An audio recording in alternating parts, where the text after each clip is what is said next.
If you're wondering what $400,000 can get you in Wisconsin, you need to watch this video right now.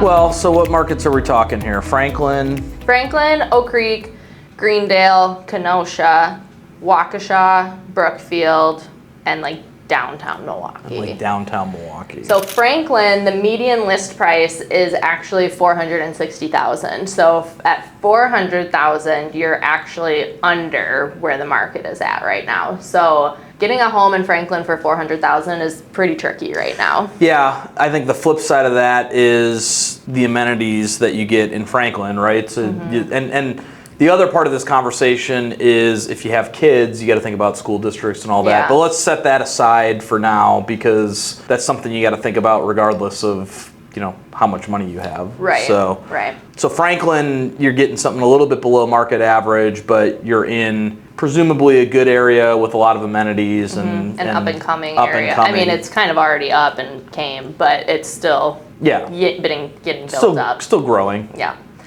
The second one, Oak Creek, the median sale price is $392,000. So you're right at the market kind of sweet spot. It's probably going to go up when they get their Costco. Their Costco is coming. Yeah, probably going to go up when they get their Costco. Yep. And well, I think the other thing too to think about is like, this could just be anecdotal, but I feel like Franklin has more newer homes and subdivisions, and Oak Creek is maybe a little bit more not older, but kind of like a mixture of it. Yeah, I would agree with that. But then you have like the Drexel area that's been really built up, Drexel Town Square. There's a lot of apartments there and restaurants and coffee shops and stuff like that. So you have newer areas. Close to the interstate, so it's easy to get places. Close to Lake Michigan. Lakeshore Commons, the condo and single family home area that we featured in a previous episode, is in Oak Creek, right on Lake Michigan. Yep. It for a long time has been a desirable area, but it's continuing to grow for sure. Yeah, I would agree. Greendale, the median home price is $379,000 to $403,000. So again, $400,000 kind of puts you right in the sweet spot. Greendale is one that I think they've been doing a lot of work to kind of rejuvenate it. Is it Greendale or Greenfield? Greendale, okay. Yeah, because Greendale has the very nice little like cute downtown area. So it's a nice selling feature. And it's a historic area. Like, I forget what it is, but there is some historical aspect about Greendale. Wait, I knew this. So Greendale, if you ever go to their like downtown area, they have a new restaurant there called the Eleanor Room, which is an homage to Eleanor Roosevelt, who I think visited Greendale at one point when she was the first lady. That's interesting. Yeah. And Greendale also has Southridge Mall, which they've done a lot of updates and renovations to that area. Fun fact, Southridge Mall is the mall that we always went to growing up because it was the closest one to our house, even though it was still like 20 minutes away. And it had a Chick-fil-A before Chick-fil-A was like huge. That's Regency. No, I thought It was Southridge. 100% Regency. What was the place that we always got the chicken nuggets at in Southridge? It was Chick-fil-A. I don't think so. It was 100% Chick-fil-A. I don't think so, bro. Somebody fact check me on this. I don't think so. The other thing Greendale has is my favorite former Legion current bar, Ray and Dots. Never been. It's great. It's a great spot. Kenosha, the median list price is $309,000. That actually kind of surprises me, but there is, again, like kind of pockets of Kenosha that are more like first-time home buyer and smaller lots. And I also feel like Kenosha is doing a revitalization as well for like their downtown area. Kenosha is an area that we didn't spend as much time in growing up because it was just a little bit farther. But I remember Grandma would take me to Kenosha every once in a while, and there was a restaurant she really liked down there. I feel like we would also go to Kenosha to go to the Les Moines ski shop before we would go skiing out west. That makes us sound so bougie. But I don't remember that, but I believe you. Okay, the next one is one of my tops, because this is where I live. Waukesha at $378,000. So again, $400,000 is getting you a decent home there. Yeah, I also feel like Waukesha historically has a like reputation of being a little bit more like blue collar, but I feel like it's transitioning a little bit more, and there's a couple of like universities there as well. Carroll. So Carroll is the oldest university for sure in Wisconsin, but it might be like. Are you sure it's Carroll and not Alverno? I'm 100% sure it's Carroll. I literally live down the street from it. Well, it doesn't mean that you're familiar with its history. No, listen. I believe you. I was just asking a clarifying question. Obviously, you believe me because you said, "Are you sure it's not this?" Well.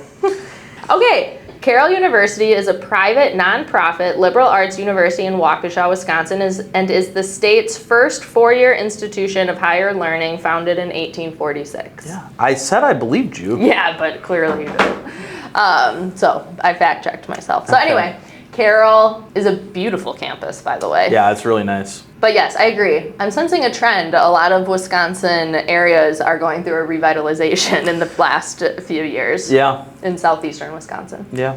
Brookfield, the average home value for Brookfield, what's your guess? It's got to be over 5, I would think. It's 505.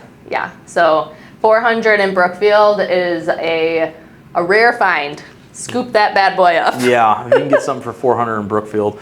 But again, I feel like when you look at like a Brookfield or an Elm Grove or a Tosa, like some of the, I guess, historical neighborhoods in Milwaukee, like a lot of that is just people that have been there forever and property values just continue to go up. Definitely. And then as the urban sprawl kind of goes out, you get some of these newer places like Oak Creek or Greendale or Franklin that start to become more populated with people. No, I agree. I feel like growing up, Brookfield and Tosa and those areas were very, like they've always been very desirable. Yeah. Where Franklin and like we're seeing West Allis, Greendale, Greenfield, those were, I wouldn't say they weren't desirable, but they weren't as, they weren't a Brookfield.